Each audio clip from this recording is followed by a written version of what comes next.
Bonjour à toutes et tous, je suis ravie de vous retrouver sur le podcast Une pause pour mes oreilles pour cet épisode de rentrée. J'espère que vous avez passé d'agréables vacances et je dois vous avouer que je ne serai pas seule aujourd'hui pour animer cet épisode de rentrée. Alors je vais faire durer un petit peu le suspense et je vous laisse deviner qui va m'accompagner aujourd'hui.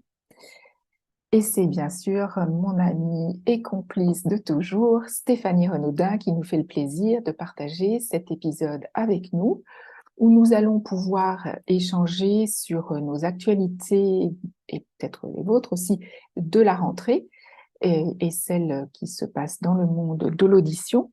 Et également, dans la deuxième partie de cet épisode, on parlera des différentes façons de s'adapter avec nos troubles de l'audition lorsque nous ne sommes pas dans un environnement qui est le nôtre, celui que nous connaissons habituellement. Alors, je vais laisser déjà à Stéphanie le plaisir de reprendre contact avec vous et je te laisse la parole, Stéphanie. Bonjour Sophie, bonjour à tous. C'est toujours un plaisir de revenir sur ces ondes. Et merci pour cette invitation qui nous permet toutes les deux d'échanger et de repartir sur le souffle de la rentrée et de le partager avec vous parce qu'il y a eh bien des choses dans le monde de l'audition qui se sont passées cet été, qui vont s'amorcer aussi sur la rentrée et puis spécifiquement aussi, sur, l'actualité de nos pratiques qui peuvent peut-être aussi, vous accompagner pour une rentrée sereine. Alors Sophie, je t'écoute pour, ton actualité. Alors, l'actualité importante qui vient de se produire les 8 et 9 septembre, c'était le congrès de l'AFREPA. Donc là, il y avait des choses intéressantes sur le thème qui est notre thème de prédilection, qui est l'audition. Il y avait notamment une grande conférence qui était consacrée aux acouphènes somatosensoriels avec Suzanne Shore, dont nous avons beaucoup parlé, notamment de ses études aux États-Unis avec Robin Guillard dans un précédent épisode. Et il y a eu aussi le thème des acouphènes pulsatiles qui était évoqué, l'hyperacousie, et également le stress, l'anxiété et la dépression que nous avons aussi déjà évoqué dans un épisode précédent avec la psychologue qui a bien voulu nous accompagner dans cet épisode pour parler de sa patientèle. Il y a d'autres actualités qui sont alors la plus personnelle, puisque vous savez que ce qui m'intéresse le plus, c'est l'audition et le sommeil, et qu'il y a un lien très important entre les deux. Et donc, à cette occasion de la rentrée, nous avons lancé avec une autre amie et consoeur qui s'appelle Corinne Baudouin un webinaire qui s'appelle Mon sommeil et moi. Et je vous en reparlerai à la fin pour vous donner plus de détails. Et puis, vous avez peut-être aussi vu passer le e-book qui est gratuit, comme le webinaire d'ailleurs, dans lequel toutes les participantes des sommets virtuels de la sophrologie de 2022 et 2023, dont Stéphanie, ont pu participer à cet e-book en vous donnant des informations et surtout des pratiques que vous pouvez refaire très facilement. Et le e-book, vous pouvez le télécharger sur mon site notamment ou sur ma page Instagram. Voilà. Donc, de ton côté, Stéphanie, quelles sont tes actualités?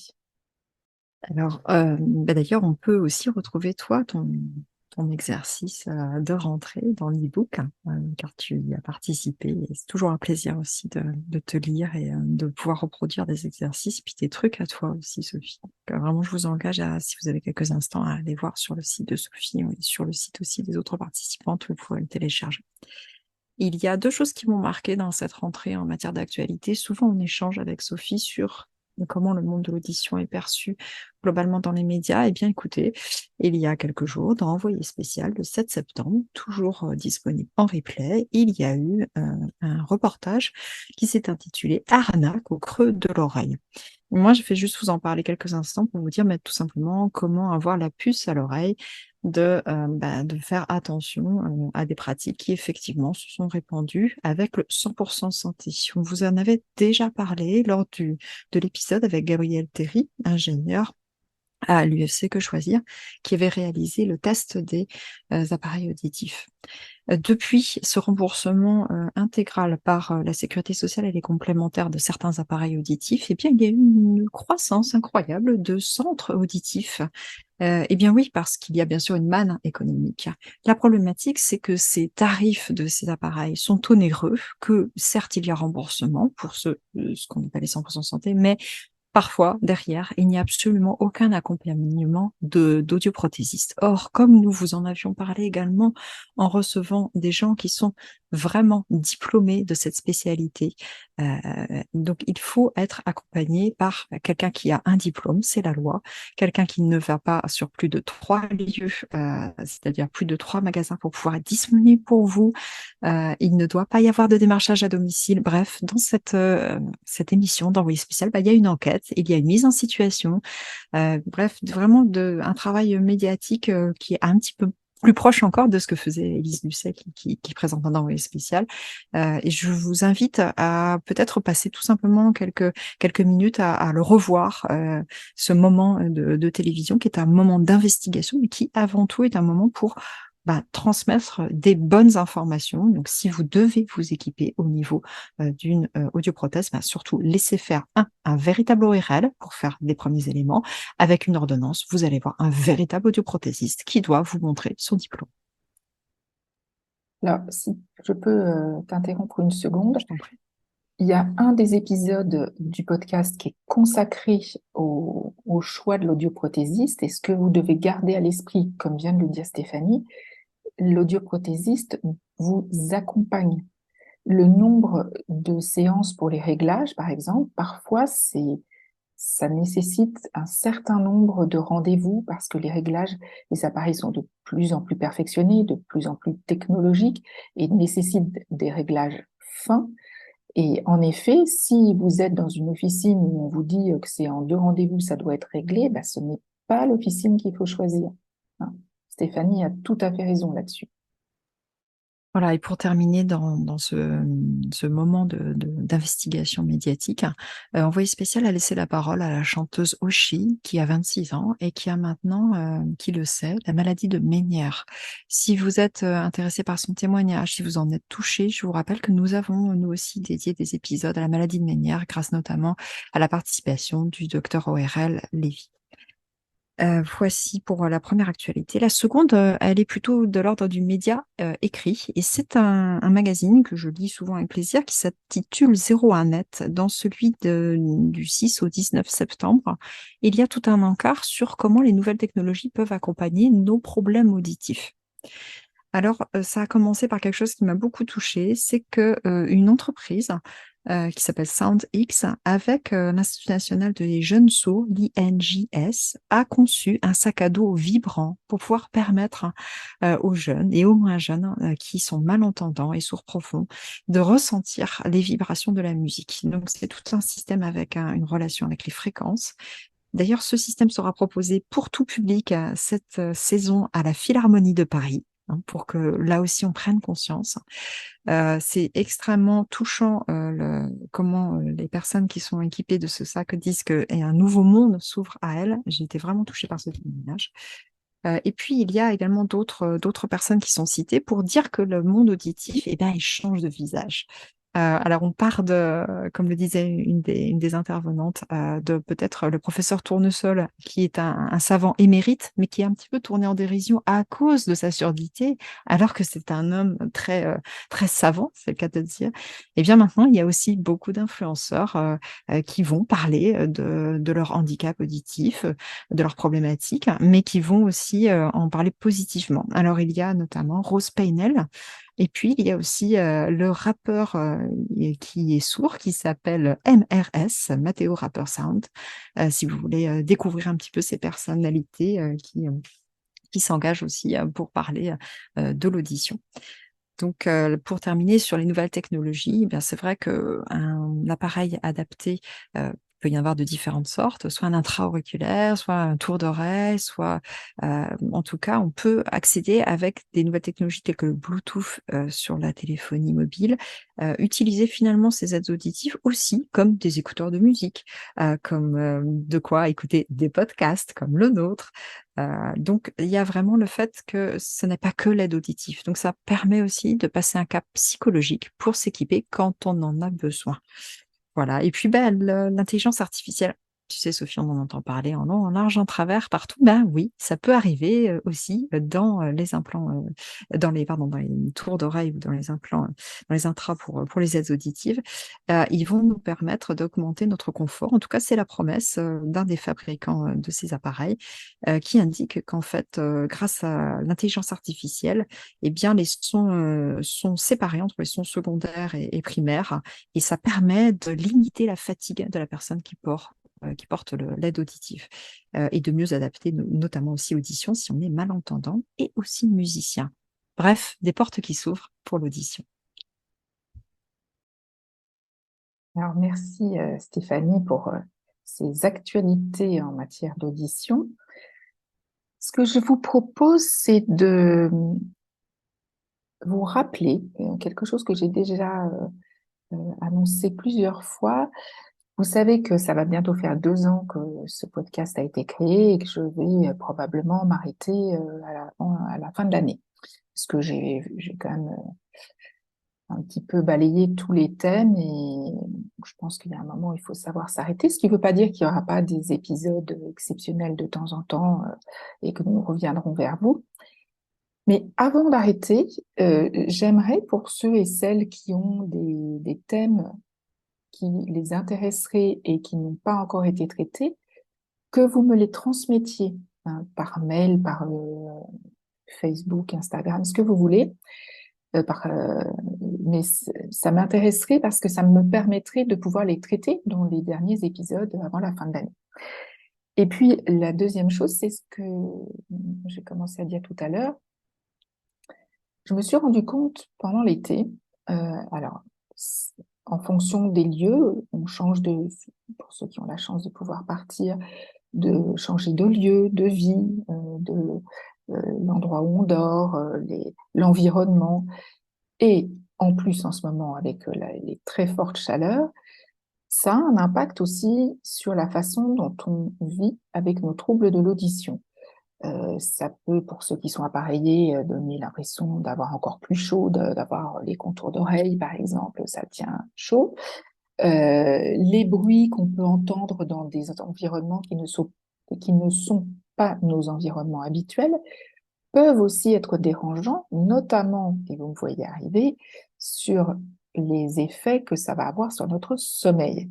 Parce que dans un environnement qu'on ne connaît pas, on va avoir des bruits qui ne sont pas les bruits habituels de notre environnement du reste de l'année, et il va falloir s'y habituer. Alors là, on a tous et toutes nos petites façons de s'adapter. Moi, je fais toujours en tout lieu des bouchons d'oreille en mousse euh, parce que je préfère avoir des bouchons que d'entendre des bruits qui m'empêchent de dormir, par exemple. Je sais que pour certains, c'est absolument inconcevable de porter des bouchons la nuit.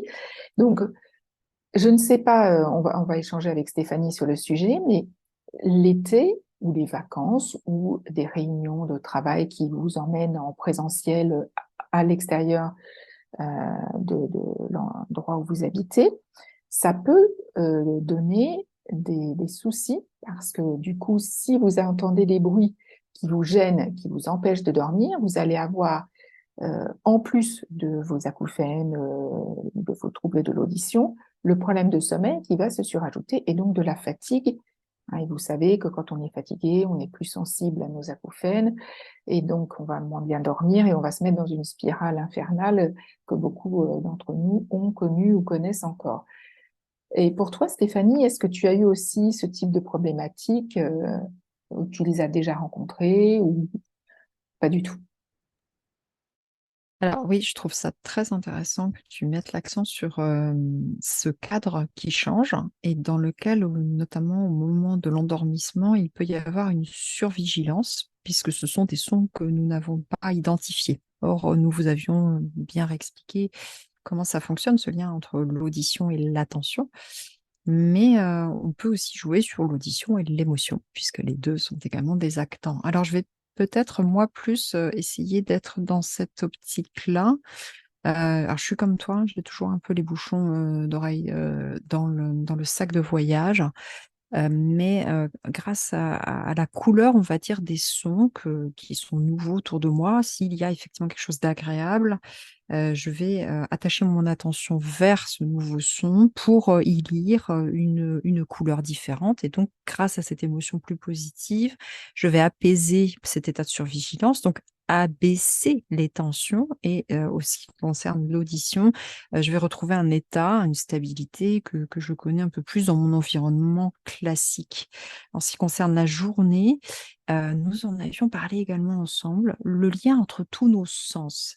Et là, pour le coup, je vais plutôt orienter mon attention vers quelque chose qui est assez intéressant, c'est qu'on a souvent le réflexe de prendre parfois des clichés, surtout avec la téléphonie mobile, des nouveaux lieux où nous sommes ou de ce que nous découvrons. Ce qui fait que s'il y a, entre guillemets, un son un peu trop agressif, ou bien que parce que, admettons, il y a eu... un petit peu peut-être des sons qui m'ont fatiguée pendant mon voyage, je vais aller plus vers les images, donc prendre des photos, aller vers ce que le sens de la vision va me transmettre comme autre information. Ça n'est pas que je me détourne de l'audition, mais c'est que j'essaye, en quelque sorte quand même, d'y porter une attention un peu moindre, un peu moins crispée. Et on peut de la même manière aller doucement, parce qu'on s'est décrispé sur l'audition, vers l'environnement auditif de ce nouvel environnement. C'est-à-dire, bah, moi, c'était les montagnes, donc ça a souvent été les cloches des vaches au début sont assez agressifs, puis ensuite, c'est un peu mon appel à tiens, il est l'heure d'aller les rejoindre pour leur faire un petit coucou. Voilà. Je sais qu'aussi le monde marin vers lequel certaines personnes vont va apporter tout un apaisement parce qu'il est, voilà, il va avoir un rythme à soi. Voilà pour mes adaptations, je me rends compte qu'en fait, ce qui est très intéressant quand tu m'as proposé ce thème, Sophie, c'est que la vie est faite comme la marche de déséquilibre. Nous avons des temps de déséquilibre d'inconnu, comme quand on lève, un pied et il est en l'air le temps qu'on repose celui-ci à terre. Bah, c'est un peu la même chose, le voyage, de la même manière qu'il est agréable d'avancer, il est agréable de voyager, de découvrir un autre environnement, mais il y a peut-être un petit temps de déséquilibre qu'il faut accueillir, accepter avant de retrouver un nouvel équilibre. Merci beaucoup Stéphanie pour ce partage et puis le temps que tu nous as consacré. Donc je vous retrouverai le mois prochain sur toujours le même canal du podcast Une pause pour mes oreilles. Si d'ici là vous avez des envies ou des idées de thèmes que vous souhaiteriez voir traités au cours des prochains épisodes, n'hésitez pas à me les transmettre. Si vous le souhaitez également, n'hésitez pas à nous rejoindre, Corinne Baudouin et moi, pour les webinaires Mon sommeil et moi. Il suffit juste de vous inscrire sur la page Facebook du même nom, Mon sommeil et moi. C'est entièrement gratuit, c'est une fois par mois, une conférence qui dure 1 heure maximum et au cours desquels nous vous présentons un certain nombre d'informations et bien sûr avec un petit temps d'échange pour que vous puissiez poser vos questions. Je vous retrouverai avec grand plaisir le mois prochain. Je remercie encore une fois Stéphanie d'avoir pris le temps de partager avec nous cet épisode et je vous dis au mois prochain. En attendant, vous pouvez écouter, réécouter ou découvrir de nouveaux épisodes du podcast Une pause pour mes oreilles sur les plateformes de podcast ou sur YouTube. N'hésitez pas également à consulter mon compte Instagram Une pause pour souffler où vous découvrirez de très nombreuses informations sur l'audition. À très bientôt. Merci Sophie, au revoir. Au revoir à toutes et tous.